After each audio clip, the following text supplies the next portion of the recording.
Chers amis, nous sommes dans la journée du 31 mars 2018 et nous sommes bien ici à Toronto, au Canada. Bonjour à tout le monde, merci à tous ceux qui se sont connectés. Merci d'être fidèles à nos directs, merci pour votre support et éventuellement, comme vous le savez, nous sommes dans cette lutte, c'est pour la libération du Congo-Brazzaville en particulier et éventuellement la libération de l'Afrique. Mais nous sommes bien ici simplement pour décrypter, faire quelques conversations en ce qui concerne les sujets que nous avons trouvés très intéressants, en ce qui concerne le Congo-Brazzaville en particulier et puis l'Afrique centrale d'une manière générale. Premièrement, nous allons rentrer dans ce sujet de ce voyage de la femme de Sassou à Kinkala. Permettez-nous de faire ces va-et-vient entre tourner la caméra et revenir à là où nous sommes. Donc, vous allez nous permettre, nous allons donc réellement tourner la caméra pour vous montrer de quoi nous sommes en train de parler. Certainement, vous avez vu cette photo, vous tous, vous l'avez vue. Vous voyez autour de cette photo la femme du dictateur Sassou, qu'on appelle Antoinette Tibota. Voilà. Et donc, c'est elle, la femme du responsable, qui est partie ces jours-ci à Kinkala pour aller, voilà, un voyage pour aller voir ce qui se passe à Kinkala. Et donc, vous le voyez dans cette photo, tous les dignitaires du pôle étaient là pendant ce voyage de la femme du dictateur, celle que nous appelons Antoinette Tibota, la femme du criminel, la femme du dictateur. Chers amis, on vous le dit, c'est avec sincérité que je suis en train de vous le dire, c'est avec colère et amertume que moi, personnellement, j'avais appris le voyage de cette femme à Kinkala. Vous vous souvenez, Kinkala, c'est ce même lieu que le Sassou est parti menacer les ressortissants du département du Pôle au Congo-Brazzaville. Il est parti les menacer en face, là où il a parlé du goût du sang. Mais l'homme ne s'est pas arrêté qu'aux menaces. Il a réellement fait ce qu'il pensait faire dans sa tête, c'est-à-dire massacrer les populations, bombarder les populations aux armes lourdes, les hélicoptères de combat, des chars de guerre. Vous voyez, tous ces engins de guerre que vous connaissez, qui ont été utilisés pendant la Première et la Deuxième Guerre mondiale. Il a bombardé avec des armes chimiques, il a empoisonné les eaux dans les départements du Pôle, il a empoisonné les rivières. L'homme est même arrivé à couper les arbres fruitiers. Il a brisé tous les villages. Plus de 500 villages complètement détruits. Vous voyez? Donc, l'homme qui est parti simplement détruire la vie de tout ce qui existe. Donc, nous parlons des êtres humains comme des animaux ont été détruits dans le département du Pôle. Vous voyez que les Congolais se sont levés partout à travers le monde entier pour dénoncer au maximum, condamner au maximum. Malheureusement, les nations foutues que vous appelez les Nations Unies ont fermé les yeux et les oreilles. Parce qu'il faut protéger un criminel, parce que ce criminel est sous la protection de la France. Et la France que nous connaissons, tous ces présidents qui sont arrivés à la tête de ce grand pays, malheureusement les présidents qui viennent à la tête ont des intentions personnelles, des intentions de s'enrichir. Ils ont accepté que cet homme puisse massacrer, tuer au nom des richesses. Sassou n'a jamais été inquiété. Vous aviez vu que le chargé militaire faire des déclarations. Nous avons déjà fait une vidéo dessus où nous avions présenté ces images. Dire qu'ils ont reçu des instructions fermes de la part du nouveau président français, ce que vous, les Africains, sont allés voter, le jeune Macron, pour protéger le pouvoir de Sassou et faire à ce que le Sassou puisse recevoir toutes les finances nécessaires qu'il a besoin. Voyez, chers amis, c'est avec colère que nous voyons le médecin après la mort. Vous voyez ce que cette femme venait de faire, la femme de Sassou. Mais en réalité, chers amis, elle est complice des crimes commis par le mari, parce qu'elle a toujours été cette femme maudite. En partant de Kader Diawara, vous vous souvenez, qui fut le premier mari de cette femme, et que Antoinette a tout fait que Diawara, le frère, puisse être assassiné par le même complot du criminel Sassou. Nous connaissons l'histoire de Bongo Noira qui a eu des petites affaires avec comment Bongo Noira a été torturé et Bongo Noira est devenu infirme à cause toujours de la femme maudite d'Antoinette. Et aujourd'hui, c'est elle qui est là pour panser les plaies, pour soi-disant apporter la gaieté, la paix, pendant que son mari commet des crimes à grande échelle dans ce pays. Elle est là, c'est elle qui le protège. Et c'est elle qu'on a envoyée en émissaire de paix. Mais comme nous, en tant que ressortissants du pôle, nous sommes des moutons, des véritables moutons, il faut le dire, nous avons mis nos intérêts au devant. Nous avons mis nos égoïstes au devant. Et nous sommes là tous en train d'accompagner la femme du dictateur, soi-disant qui est venue apporter du riz aux populations qui ont été massacrées pendant plusieurs années. Il faut le dire, chers amis. Non, mais c'est avec colère, chers amis, que je suis en train de le dire. La femme du criminel part donc pour se réconcilier avec le peuple qu'ils ont combattu, le peuple qu'ils ont massacré, et ils sont allés donc essayer d'acheter la compassion de ce peuple avec quelques graines de riz et quelques litres d'huile. Chers amis, voilà une femme qui participe à la criminalité au Congo, qui protège le mari dans tous les crimes, et elle qui assure le rôle de médecin après la mort, pour essayer de panser les plaies du peuple de Poule. Et vous voyez ce peuple derrière, le peuple du mouton, avec tous ces dignitaires, quand vous voyez des Silou ici, quand vous le voyez des Nick Fila ici, chers amis démocrates africains, peuple du monde, ceux-là qui participent, qui sont en train de participer pour le complot, pour massacrer leur peuple au nom de l'argent. Chers amis, dans le Nouveau Congo, tout ce monde n'auront plus leur place. C'est cela la réalité. C'est inexplicable que cette femme a laissé Sassou massacrer pendant plus d'une année, le Poule bombardé aux armes lourdes. Mais elle n'a rien dit. Et la voilà qui partent dans le département du Poule. Et vous voyez, tous les vieux, les pauvres populations sont donc obligés de venir s'aligner, à crier, à clamer la reine du royaume du diable. Chers amis, c'est cela la réalité. Pour nous, Antoinette sera traitée au même titre que le criminel Sassou, parce que cette femme a toujours contribué dans le mal du Congo.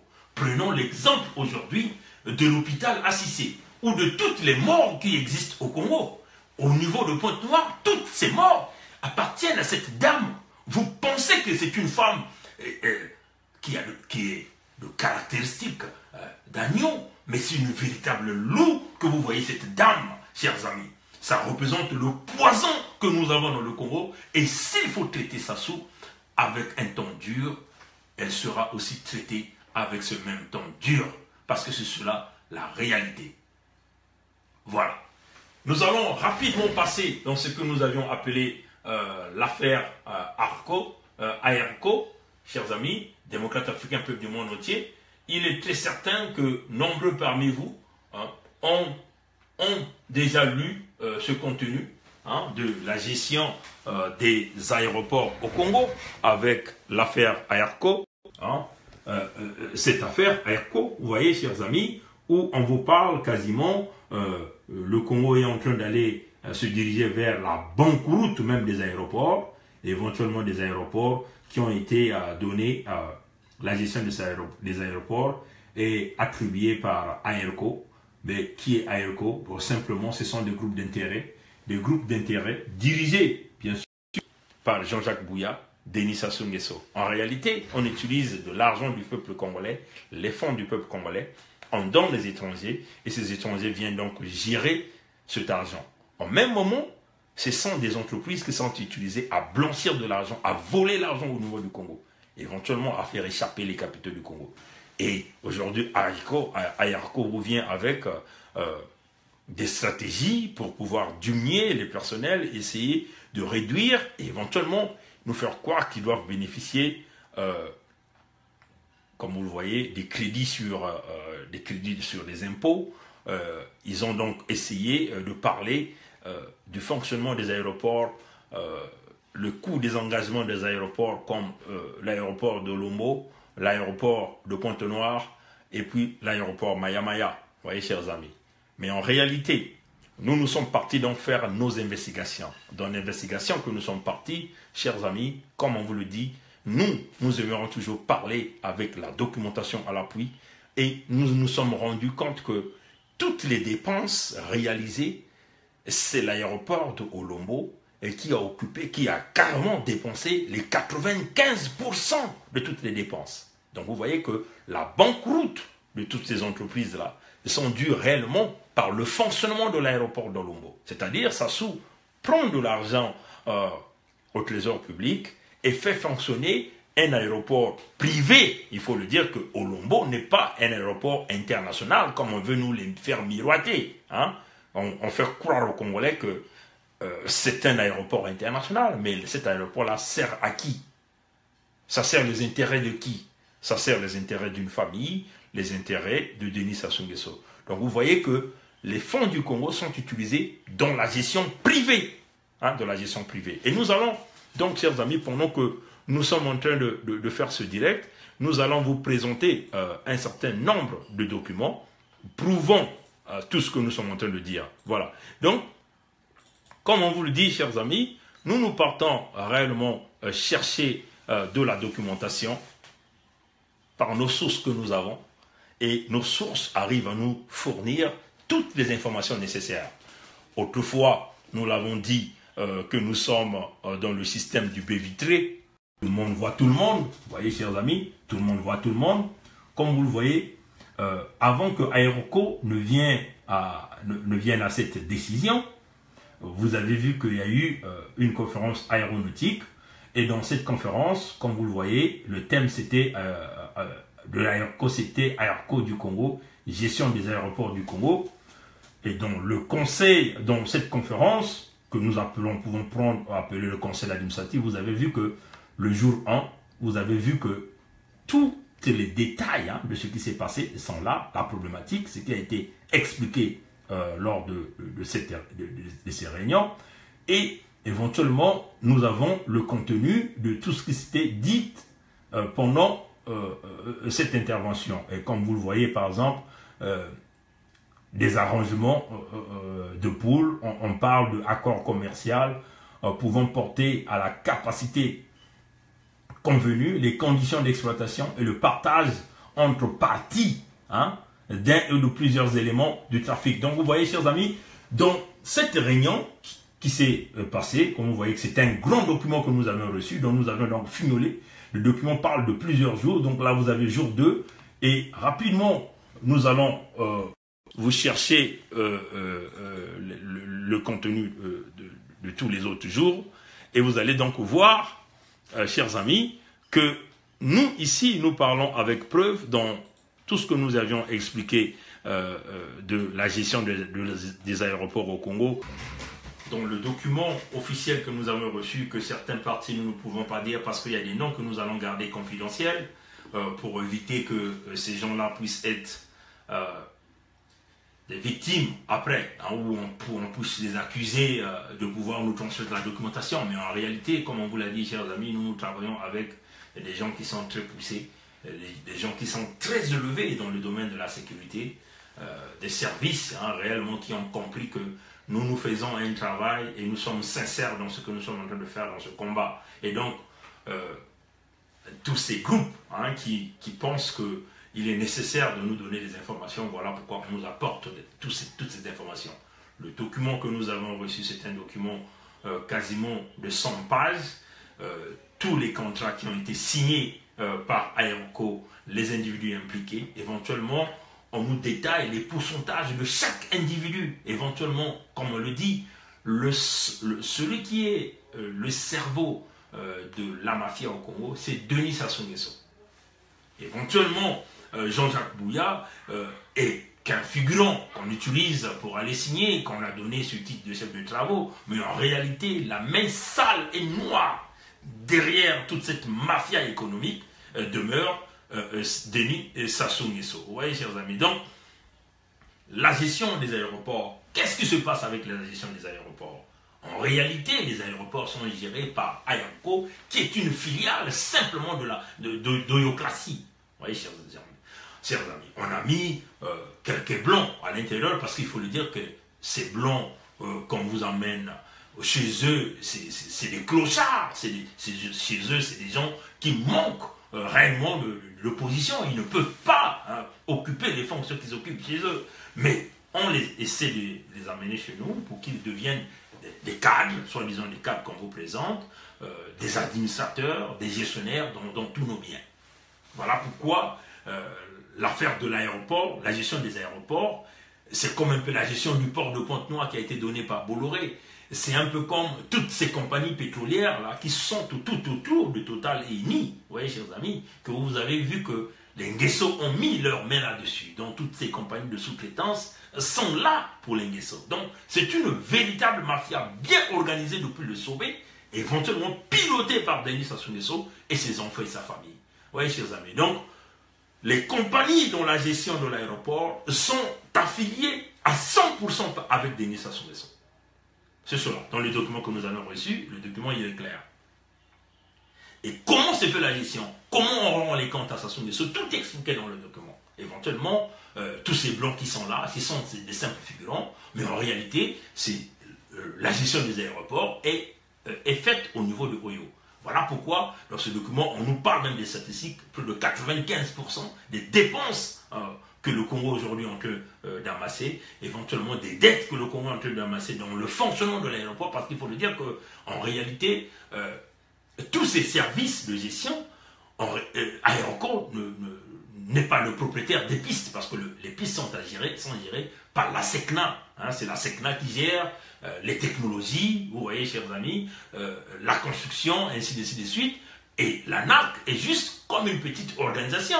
L'ANAC est gérée par l'État congolais, vous voyez, chers amis. Mais en réalité, l'argent dans tout le service, la gestion, tout ce qui paie les taxes, ainsi de suite, est géré éventuellement par AERCO, qui gère même le carburant. Hein, vous voyez, voilà pourquoi vous avez des grands problèmes de carburant. La compagnie TAC, qu'on a expliqué dans le rapport que tout le Congolais a lu sur les médias, en réalité, la compagnie TAC, les Libanais sont aussi que des simples figurants, parce que si vous allez dans la profondeur de ce document, on vous explique tout le fonctionnement de TAC. Et voilà pourquoi on nous dit que AERCO parle même de pousser TAC à pouvoir payer ses frais, ainsi de suite. Mais en réalité, puisque TAC est sous la protection de Sassou, tous les dignitaires autour de Sassou sont aussi des investisseurs dans TAC. En réalité, les Libanais sont des figurants. C'est l'argent du Congo qu'on a utilisé, qu'on a mis en jeu. C'est comme un peu équerre, vous voyez, chers amis, que les Nguesso ont apporté et ont mené équerre à la banqueroute. Vous voyez, chers amis, c'est de l'argent qui est sorti du trésor public congolais, mais en réalité, géré par les gens autour pour vous faire croire que c'est des compagnies qui apportent des capitaux de l'extérieur, mais tout part bien du Congo. Une véritable mafia organisée. Voilà pourquoi, chers amis, nous avons évoqué le concept que nous avons appelé le concept de la sécurité nationale. En Occident, les aéroports sont gérés par l'autorité du gouvernement ou soit l'autorité locale. Et c'est cela la réalité. Qu'il s'agit du port, hein, c'est géré par l'autorité provinciale ou l'autorité fédérale, et ainsi de suite. Mais chez nous, qu'est-ce que nous constatons? Le port a été vendu par des étrangers, donc par Bolloré. Simplement, il faut le dire que c'est une transaction des amis. Vous voyez, Bolloré, en prenant le port de Pointe-Noire, il a donné combien à l'État congolais pour s'acheter ce port-là? Vous voyez, chers amis, qu'est-ce qui est écrit dans ce contrat? Dans les pays organisés, les contrats passent au Parlement.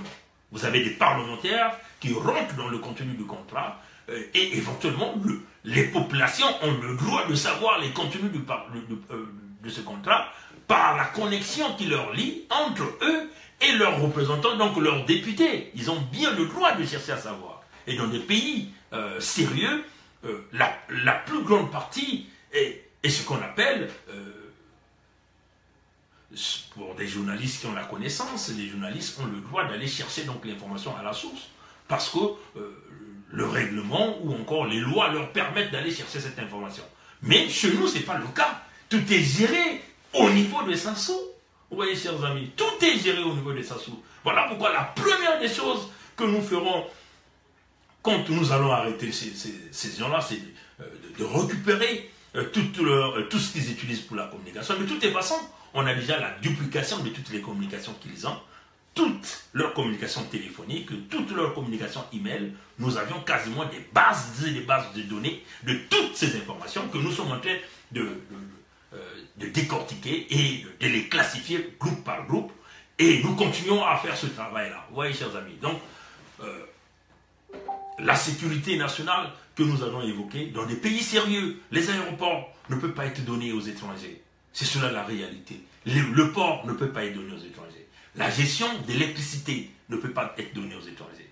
La gestion d'eau ne peut pas être donnée aux étrangers. Vous voyez, chers amis. Et la communication ne peut pas être donnée aux étrangers. La plus grande partie du système de communication chez nous, ce sont des étrangers qui les gèrent. Vous voyez, chers amis. Mais, qu'est-ce qui arrive quand les étrangers prennent le pays en otage? Éventuellement, ils vont simplement vous diminuer, par exemple, la distribution de l'énergie, les quantités d'énergie qu'on peut pouvoir donner à la population. On peut provoquer des pannes pour mettre le pays en difficulté. Dans les services informatiques, on peut simplement, comme on dit, le système de piratage existe. Vous voyez, chers amis, on peut simplement aller voler les bases de données. Et c'est comme ça, chers amis.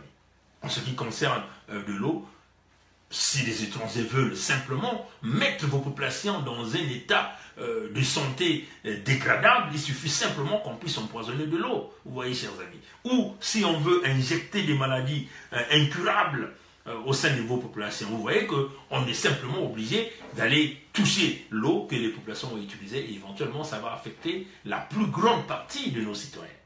La sécurité nationale, chez les autres, ça représente la priorité. Mais chez nous, qu'est-ce que nous avons? Nous faisons face dans cette affaire de sécurité nationale. On a en face de nous un homme qui n'a pas la notion de la sécurité nationale. Vous voyez, chers amis.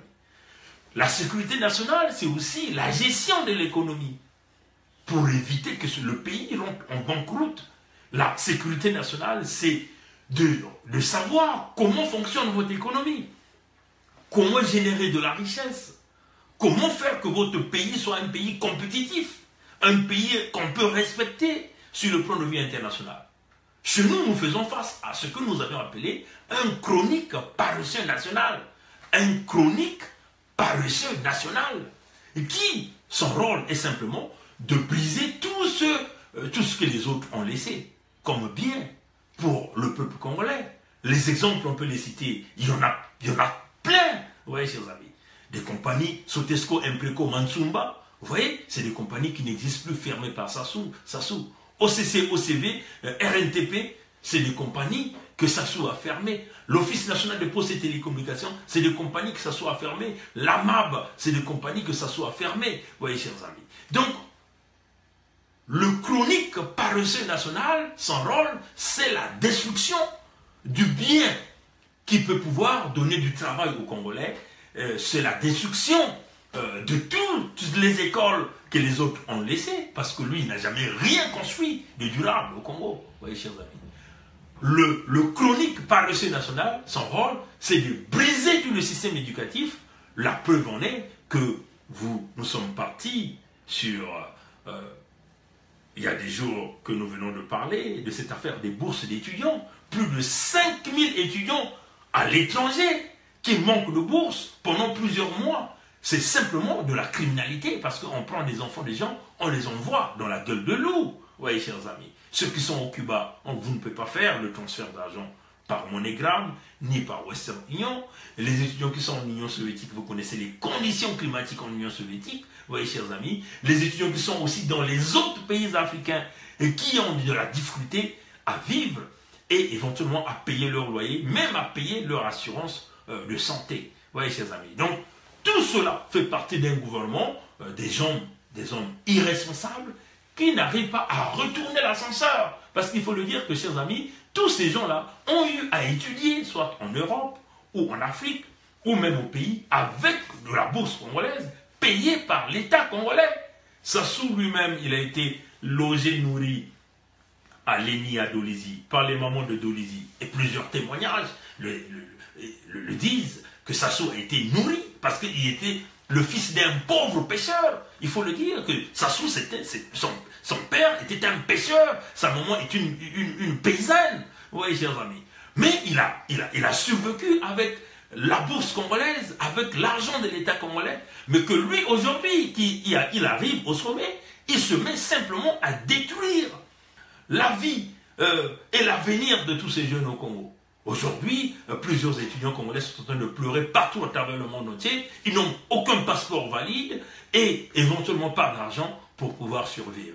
Des gens qui se sont simplement décidés de démissionner dans leurs fonctions, mais qui ne veulent pas laisser le pouvoir parce qu'ils veulent se cantonner là. Alors vous comprenez, chers amis, pourquoi nous nous sommes décidés de rentrer dans ce combat, parce qu'il est inacceptable de voir des gens qui ont failli sur toute la ligne continuer à demeurer au pouvoir et que nous, en tant que jeunes intellectuels, que nous puissions regarder. Et nous nous sommes décidés de combattre ce système par les idées et aussi nous allons combattre ce système par le chemin militaire. Voilà. Donc, chers amis démocrates africains, peuple du monde entier, pour clôturer cette période de cette affaire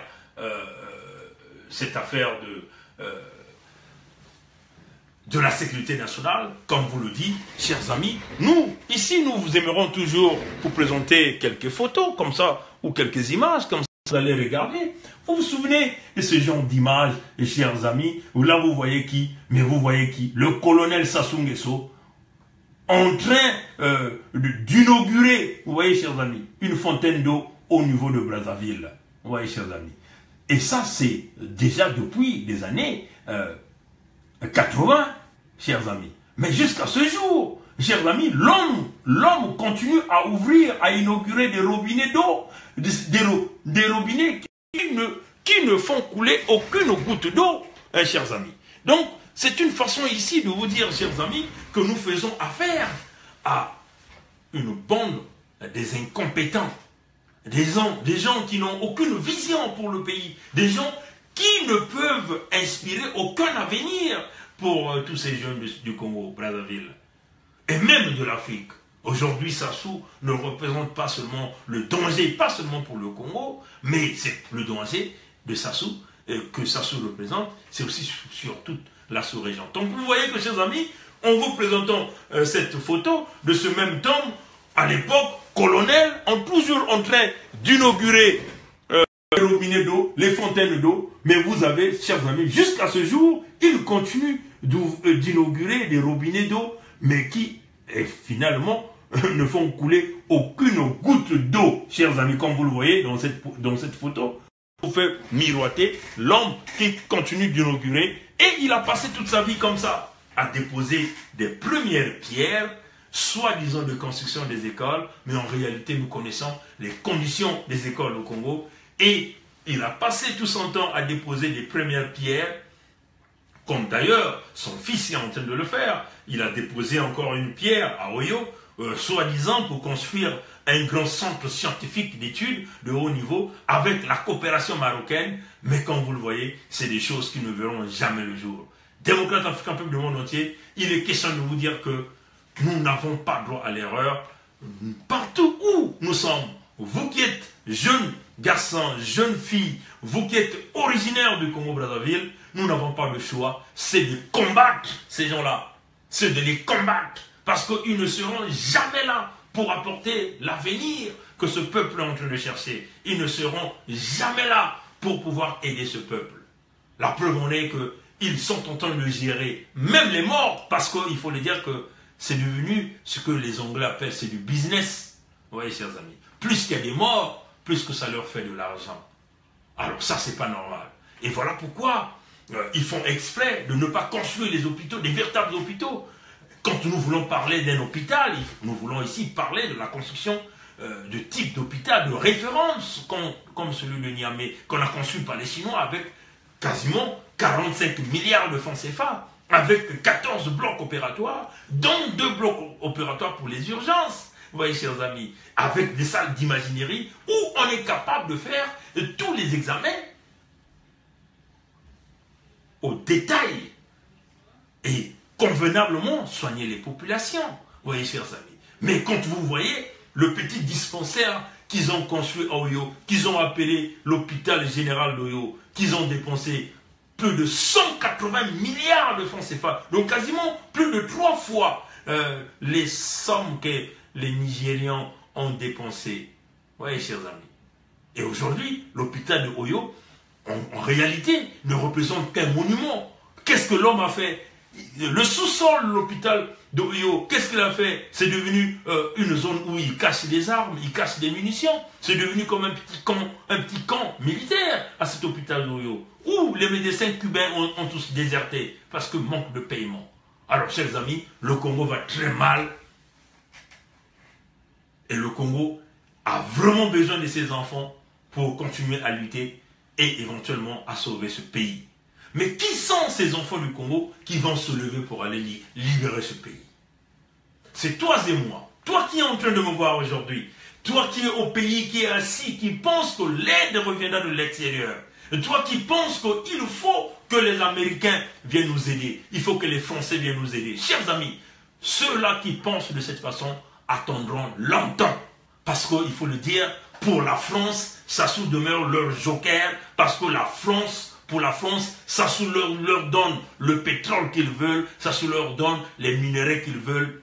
Ils doivent donc protéger Sassou. C'est cela la réalité. Pour la France, le pouvoir doit rester au clan de Sassou. Pas un autre Congolais qui vont venir essayer d'apporter la distraction. Alors, peuple congolais, si nous continuons à penser que ce sont les Américains qui viendront nous aider, ce sont les Canadiens, ce sont ceux-là qui viendront de l'extérieur, chers amis, les Nguesso vont continuer à nous rouler dans la farine. Les Nguesso vont continuer à nous massacrer, à nous détruire nos populations. Et après, à envoyer leurs femmes, comme Antoinette, que vous venez de voir, qui est partie faire de la réconciliation avec le peuple du pôle, en essayant de leur attirer comme leur appât, en jetant des grains de riz. Comme nous, les populations du pôle, nous sommes leurs coqs, nous sommes...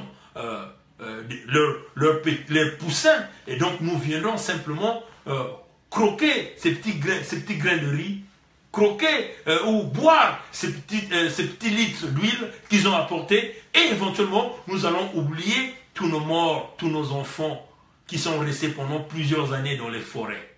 Non, chers amis, si tu es un enfant du pôle, tu penses de cette façon, alors tu es un enfant maudit. Moi, en tant que fils du Congo, je combattrai tous ceux-là qui se sont levés pour comploter contre les enfants de ce pays. Ceux-là qui supportent les Antoinettes, ceux-là qui envoient leurs femmes pour essayer de panser les plaies, alors qu'ils ont été complices des crimes commis au Congo-Brazzaville.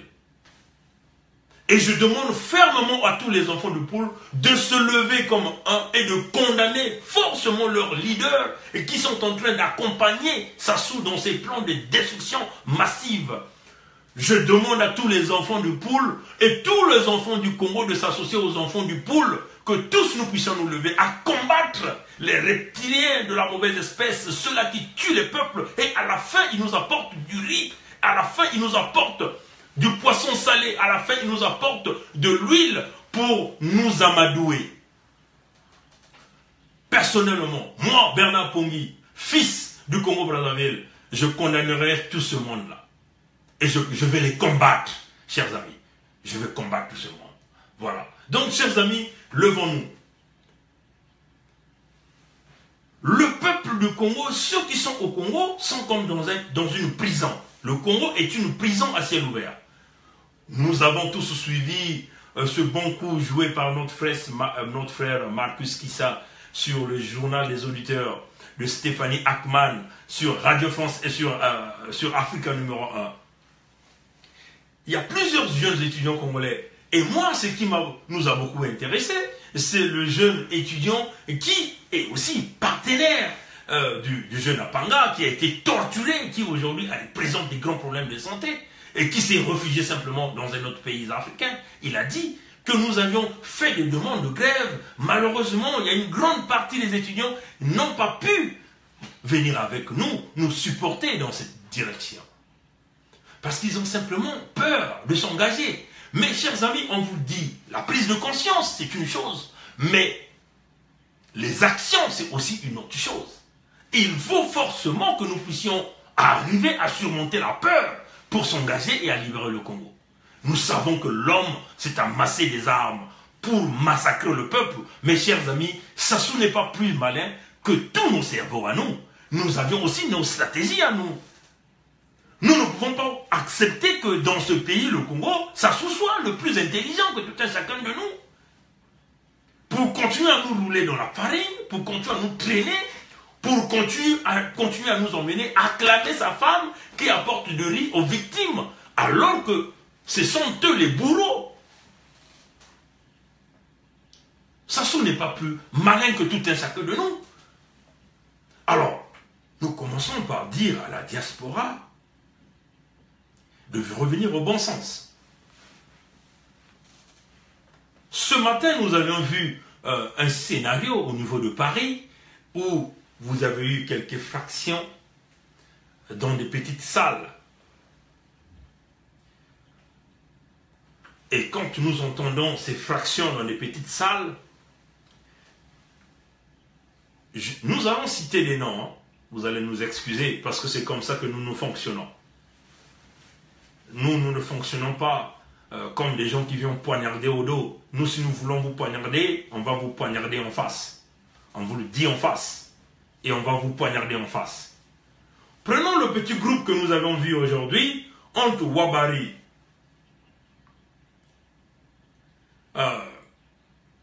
Guima Fimba, Benoît Koukebene, et ils ont entraîné le jeune Papou Gombe dans ce mouvement. Personnellement, moi je vois à ce jeune Papou Gombe comme un jeune prochain leader du Congo, et malheureusement qui est très mal encadré parce qu'il est en train de suivre un groupe de manipulateurs. C'est cela la réalité, chers amis. Et ce groupe a eu à réaliser une réunion, soi-disant, pour mener des stratégies pour aller libérer le général Mokoko. Et ils ont donc fait un duplex avec, bien sûr, de la chaîne de Adada, qui est Zena TV, pour demander à un compatriote qui est à Montréal pour qu'il apporte le soutien à ce groupe-là. Et éventuellement, ce compatriote qui est à Montréal fait une déclaration au nom de son parti et il parle de l'alliance de tous les groupes d'Amérique du Nord. Et une façon de dire que toute l'Amérique du Nord supporte ce groupe-là. Chers amis, on vous le dit, nous savons que vous êtes dans votre affaire de réel politique. Mais chers amis, on vous le dit, tous les groupes d'Amérique du Nord ne supportent pas les idéologies des petits groupes. On vous le dit. La convention de la diaspora des Congolais du Canada, dont particulièrement je suis le secrétaire général, ne rentrera jamais dans des complots qui consistent à vouloir supporter un groupe et qui visent des intérêts individuels. Souvenez-vous, ce sont ces mêmes groupes qui m'avaient contacté à l'époque où Clément Mirassa venait à Paris pour que je puisse m'embarquer dans un petit groupe quelconque pour aller essayer de faire partie d'un gouvernement d'union nationale avec Sassou Nguesso. Et moi, j'avais dit non, chers amis. Alors, une façon de vous dire que nous sommes en train de vous appeler, vous qui êtes à Paris, au grand rassemblement, mais par contre, il y a toujours ces petits groupes gérés par des intérêts personnels qui sont financés par le régime criminel et dictatorial de Brazzaville et se permettent toujours de rester dans un petit coin, évoluer seul. Alors, chers amis, on vous le dit, ceux-là qui sont réellement dans ce combat au Canada ne joueront pas ce petit jeu de rentrer dans des duplex pour aller supporter un groupe qui vise des intérêts égoïstes d'un petit groupe de gens. On vous le dit. Et donc, la convention de la diaspora des Congolais du Canada ne jouera jamais ces jeux-là. Parce que nous sommes dans le chemin de la droiture, nous sommes dans le chemin du respect des principes, Nous sommes dans le chemin de la libération du Congo, étant ensemble comme un peuple uni, et non des fractions de groupes qui gèrent des affinités ethniques. On vous le dit là, c'est cela la réalité. Que ces amis-là qui ont fait cette petite réunion, que Guy Mafimba, Papou Gombe et Koukebene, tous ces vieux gourous de la politique, parce qu'il faut le dire qu'ils ont fait leur temps, tout ce monde font partie des gens qui ont pillé le Congo. Nous ne trouverons en eux aucune solution pour la libération du Congo, sinon que ces gens-là sont là pour protéger leurs propres intérêts, qui est de continuer à recevoir de l'argent sur le travail qu'ils sont en train de faire, c'est-à-dire le travail de la distraction et de la division au niveau de Paris. C'est cela la réalité, chers amis. Qu'ils nous disent comment vont-ils aller libérer le général Mokoko? Comment vont-ils aller libérer le Congo? Ils vont libérer le Congo comment? Par le dialogue ou par ces mêmes discours qui continuent à nous présenter? Et chers amis, vous le savez qu'il n'y a aucune solution politique au Congo, chers amis, vous le savez. Nous avons tous suivi la vidéo du doyen Modilono Masengo. Et vous avez entendu les vérités. Parce que moi, j'aime suivre ce genre de vieux. C'est des vieux qui connaissent bien la politique, qui connaissent bien le chronique paresseux national Denis Sassou Nguesso. Et vous avez entendu tout ce que ce vieux-là a dit dans sa vidéo. Sassou demeure un véritable criminel, un véritable assassin, un véritable pilleur. Donc ne nous dites pas que vous allez aller libérer le Mokoko avec votre petit groupe de quelques jours que vous avez, de quelques gens que vous avez fait. Ça, c'est au premier point. L'autre groupe du côté des assises, où nous avions vu tout ce monde parler, je n'ai pas envie de citer les noms. Ils viennent avec des hypothèses. Oui, il faut un soulèvement populaire, il faut peut-être un astuce par le dialogue. Nous nous disons, chers amis, le soulèvement populaire dont vous faites état là, c'est quel est le peuple qui va se soulever? Ce peuple du Congo là, ces jeunes qui sont là en prison, ces jeunes qui sont là torturés, à la maison d'arrêt, ces jeunes qu'on est en train de torturer, qui sont en train de briser leur corps. C'est cela, chers amis. Alors, peuple du Congo, on vous le dit, les gens de Paris, les grands politiciens de Paris que nous respectons, vous êtes dans le mauvais chemin. La solution politique, il n'y en aura pas. Vous perdez votre temps dans vos réunions inutiles que vous êtes en train de faire au niveau de Paris. Il faut penser à l'option militaire. Comment allez-vous aller libérer Mokoko? C'est pas les discours. Dialogue avec qui? Soulèvement populaire, quel est le peuple qui va se soulever? Pendant plusieurs fois, nous avons appelé au soulèvement populaire de ce peuple. Et vous avez vu ce peuple dehors? Parce que Sassou a simplement balisé la zone avec du matériel militaire de combat. Parce que Sassou tire sur tout ce qui bouge. Alors, qu'est-ce que vous devez faire, chers amis? Ce ne sont pas les discours inutiles, chers amis, on vous le dit. Ne passez pas votre temps dans les salles de classe à discuter inutilement, à tourner en rond, à vous accuser les uns sur les autres. Si réellement vous êtes dans ce combat, rassemblez-vous pour mettre en action l'application militaire au Congo. Et en dehors de l'application militaire, mettez des stratégies pour commencer à cibler chaque individu de ce régime quand il voyage d'un point A d'un point B. C'est cela la réalité, chers amis. Il n'y a pas 1000 solutions.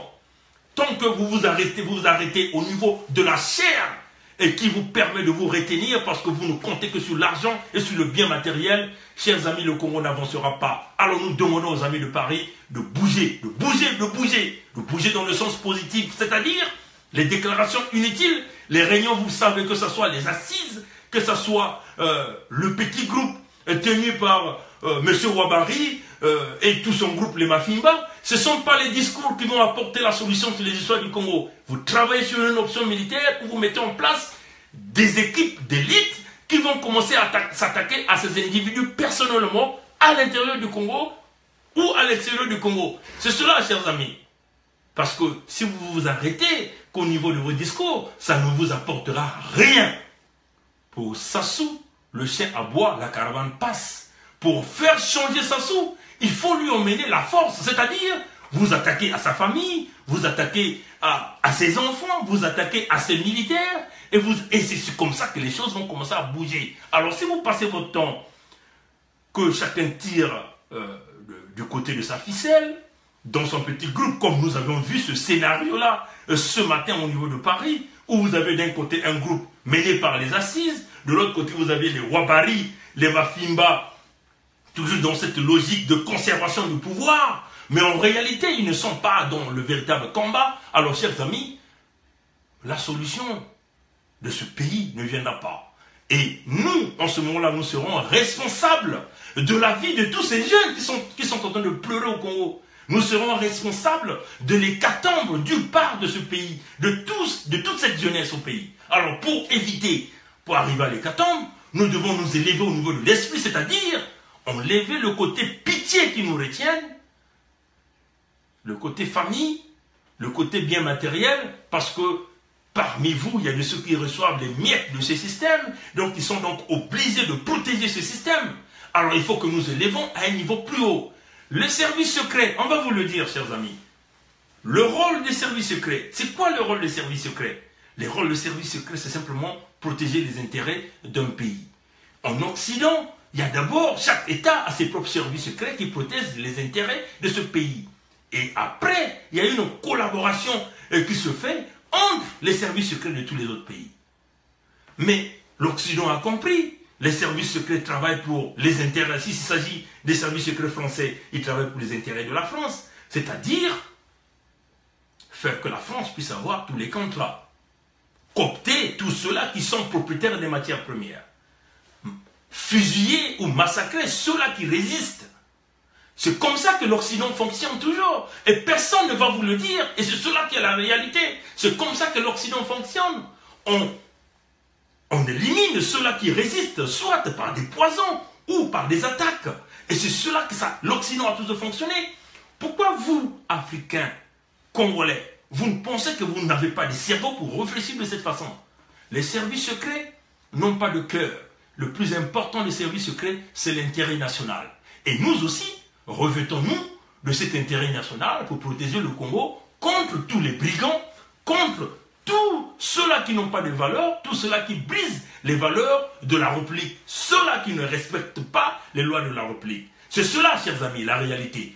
Et nous, dans notre tête, nous sommes au niveau de l'esprit, nous fonctionnons dans le rôle des services secrets pour le Congo-Brazzaville. Il faut que nous arrivions à briser, à mettre, chers amis, des roues, des creux dans ces roues qui est en train de broyer le Congo. Il faut que nous arrivions à mettre des roues. Il faut que nous arrivions à casser la roue pour que la roue se renverse. C'est-à-dire, ceux qui se retrouvent en haut puissent se retourner en bas. Et ceux qui sont en bas seront en haut.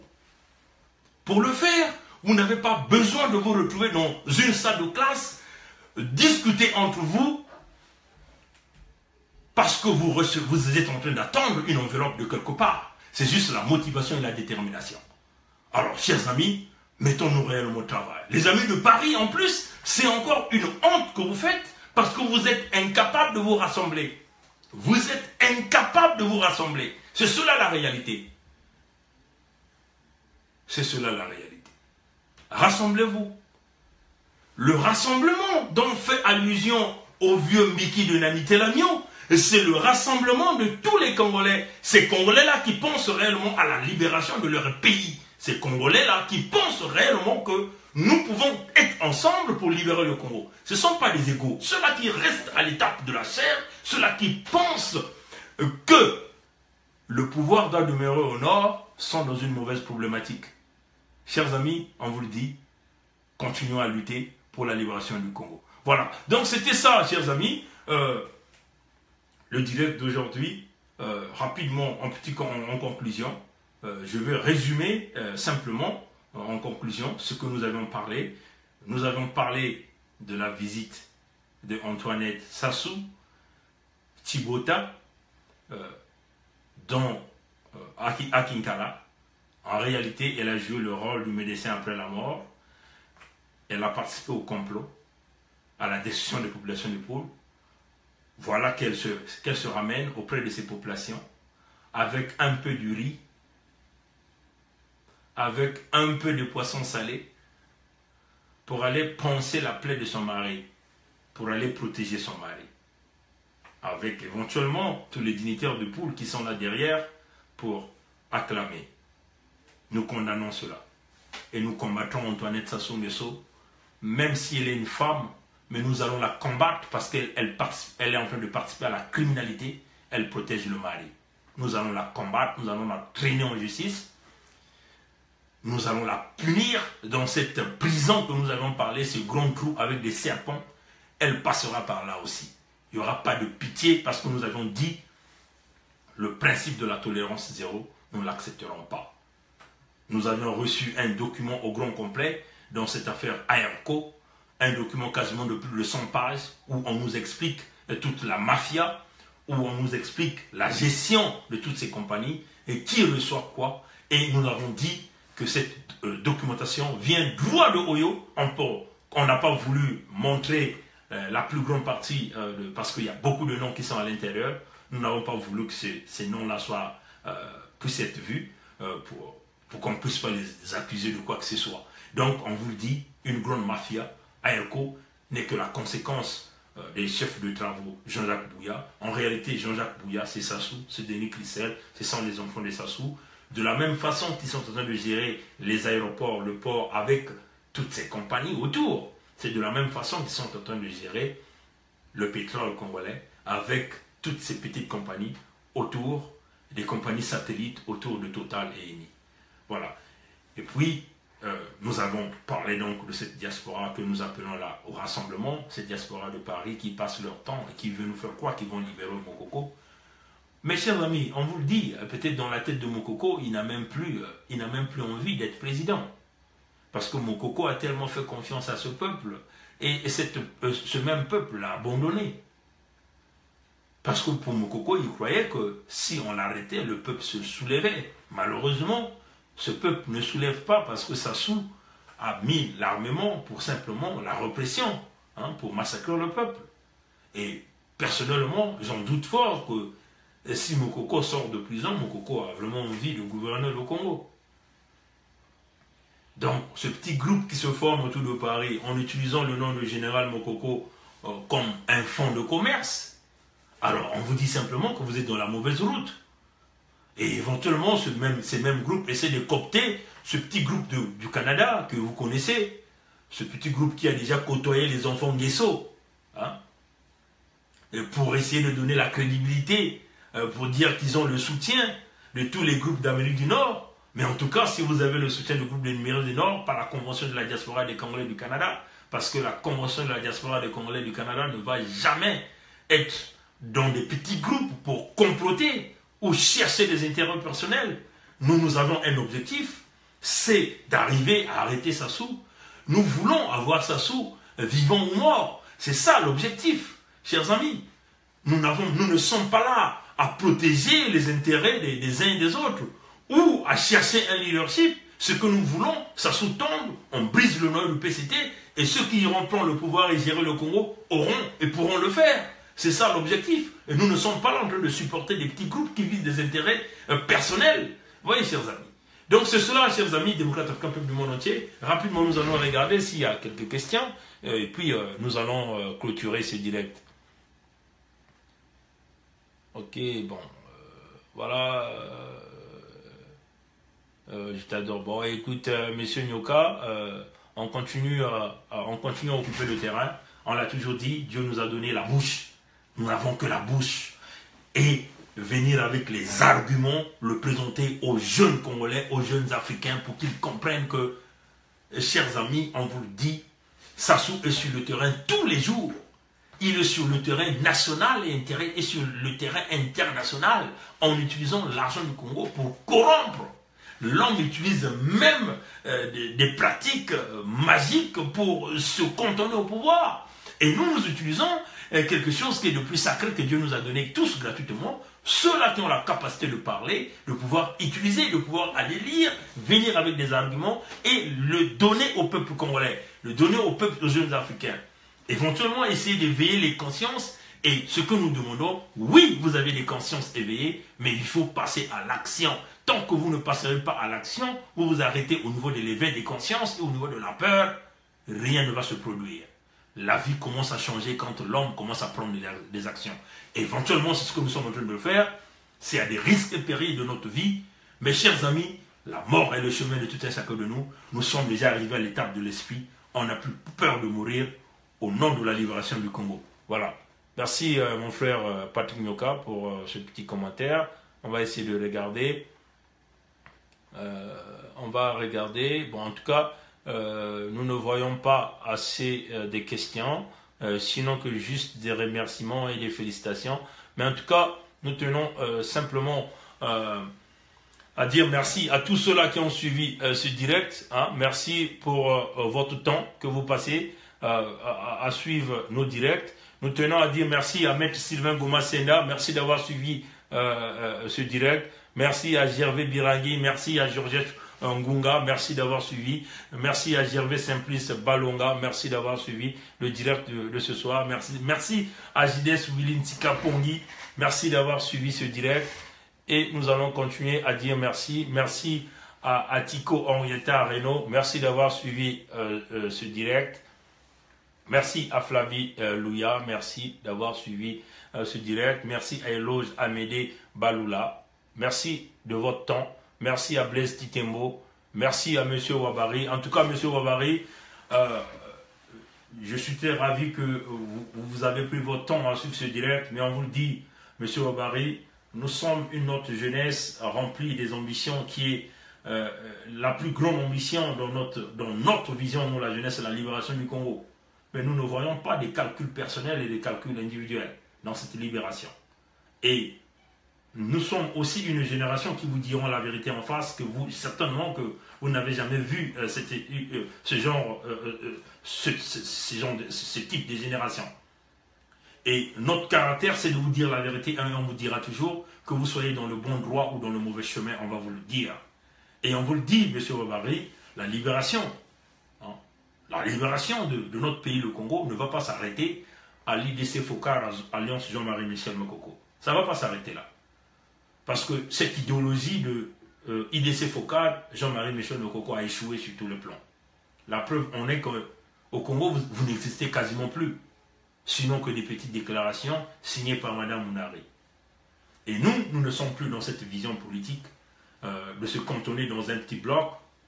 Et nous pensons qu'il est temps de se rassembler. Tous ensemble. C'est-à-dire, au lieu, comme cette petite farce que vous avez eu à faire ce matin dans votre salle de classe, avec les Dima Fimba et les M. Koukebene, avec tout le respect qu'on vous doit, rassemblez-vous tous les Congolais, mettez-vous dans une grande salle et discutez tous vos problèmes. S'il faudrait que vous vous battiez dans cette salle, mais sortez de là avec une même voix. Et c'est comme ça que nous allons avancer dans ce combat. Mais si vous vous cantonnez dans vos petites salles, regardez ce matin vous étiez à combien? Et ceux de l'autre côté des assises, vous étiez à combien à l'intérieur? Vous voyez, chers amis, vous êtes tellement divisés dans des fractions et ça rend le combat non crédible au niveau de Paris parce qu'on vous suspecte de tout. Vous voyez, chers amis, rassemblez-vous, M. Wabari. Vous êtes un monsieur très intelligent, l'homme qui a gouverné déjà nos services de la justice. Vous avez réellement ces capacités d'écouter les autres. Allez-y en groupe et c'est comme ça que vous allez avancer. On tient encore à vous répéter que vous vivez en France. C'est la France qui fait les présidents africains. C'est cela la réalité.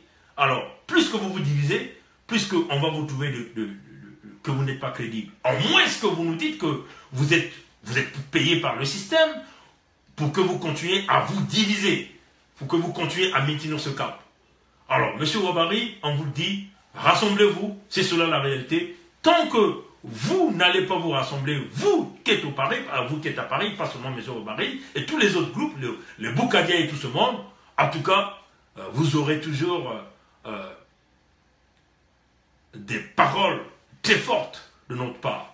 Merci, M. Wabari. Merci d'avoir pris le temps d'écouter ces vérités de la bouche d'un jeune homme qui veut simplement que les Congolais se rassemblent, peu importe les différences. Si réellement nous sommes en train de suivre le même objectif, qui est celui de la libération de tous les prisonniers politiques, celui de la libération du Congo, de pouvoir installer la véritable démocratie au Congo, alors nous nous disons, qu'est-ce qui nous empêche de nous rassembler pour arriver à cet objectif? Alors, travaillons ensemble pour que nous y arrivons. Merci encore d'avoir suivi la vidéo, M. Wabari. Et nous allons, merci à M. Gervais Birangui, merci à Bresné Gaël Kisala, merci d'avoir suivi. Merci à Ghislaine Zan, merci d'avoir suivi. Merci à Nadège Excellent Pombo, merci d'avoir suivi. Merci à Dieudonné Goma, merci Dieudonné Goma pour le travail que tu fais. Chers amis, on vous le dit, personne d'autre ne viendra libérer le Congo, c'est nous-mêmes. Éventuellement, si vous voyez des gens comme des Dieudonné Goma, un médecin qui peut s'en foutre éperdument du Congo, il peut tranquillement rester chez lui, gagner bien sa vie, travailler, mais vous voyez qu'il vient parler des affaires du Congo. Donc, il faut que ça suscite l'engouement de tous les Congolais. C'est pas seulement venir suivre nos vidéos et acclamer, mettre le doigt de like, mais impliquons-nous mais passons aux véritables actions. En tout cas, nous, on le dit, les véritables actions, c'est attaquer l'ennemi commun du peuple congolais. Nous le savons, l'ennemi commun du peuple congolais demeure Sassou, demeure le système Sassou, demeure le clan Sassou. Tant que ce clan-là restera intact, le Congo n'avancera pas d'un iota. Alors, brisons ces clans, il faut les attaquer physiquement. Il faut le dire, c'est cela la réalité. Et il faut les attaquer sur le terrain des idées, sur tous les terrains. De la même façon qu'eux, ils utilisent la violence, ils prônent la violence, nous serons donc obligés d'apporter la violence à leur niveau et de les affaiblir et réellement en touchant à leur famille. C'est ça la réalité, chers amis. Merci à Dieudonné Goma. Merci à Albert de Côte-Matev. Merci de Côte-Matefa. Merci d'avoir suivi. Merci à Reine des Reines. Merci à Victor Tempérance Divine Kouangou. Ça, c'est notre doyen de la Convention de la Diaspora. Ça, c'est le coordonnateur de la Convention de la Diaspora. En tout cas, on le dit, encore cordeau, comme vous avez venu de l'écouter, on le dit clairement. Et comme vous le connaissez, ma position en ce qui concerne cette affaire de la Convention de la Diaspora. J'ai toujours dit que la Convention de la Diaspora des Congolais du Canada, c'est la Convention du peuple congolais. La Convention n'est pas là pour des intérêts égoïstes d'une fraction des gens. La Convention n'est pas là pour des intérêts égoïstes d'une ethnie. Chers amis, c'est cela la réalité. Si la Convention avait été créée parce que la Convention voulait que le Canada puisse s'impliquer dans les affaires du Congo.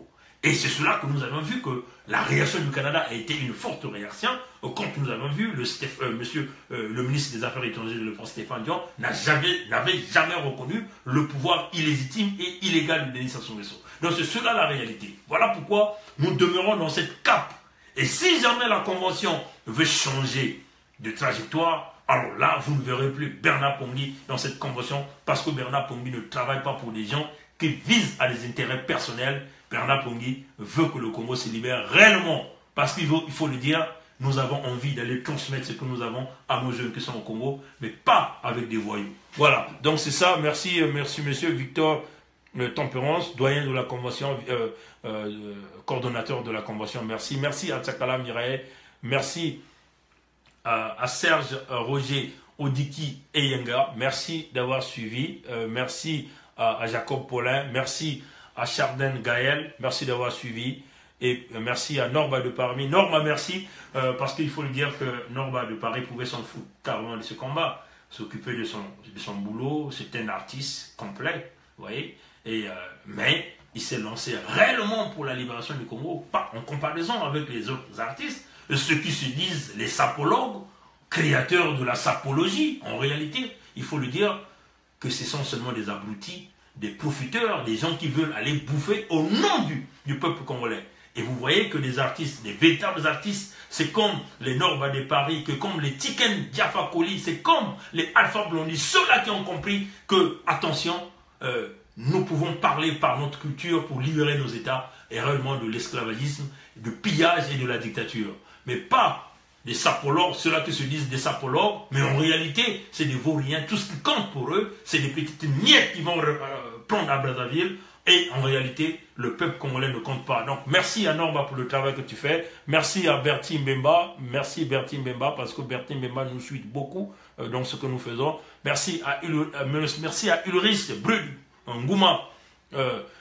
Ça, il faut le dire que ça sont les enfants de Pointe-Noire et les enfants de 7-7 de Dany. On vous dit bonjour.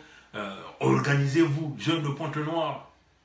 Pas seulement les jeunes de 7-7 de Dany, les jeunes de Mpaka, les jeunes de Mvumvu, les jeunes de quartier Mouyonzi, les jeunes de 120, les jeunes de Timbamba, les jeunes de Mpita, oui, chers amis. Les jeunes de Siafoumou, oui, chers amis. Les jeunes de Mvumvu, organisez-vous. Du grand marché, ceux qui ont vécu le grand marché, certainement doivent reconnaître que le caractère qu'a Bernard Pongui. Bernard Pongui n'aime pas des conneries.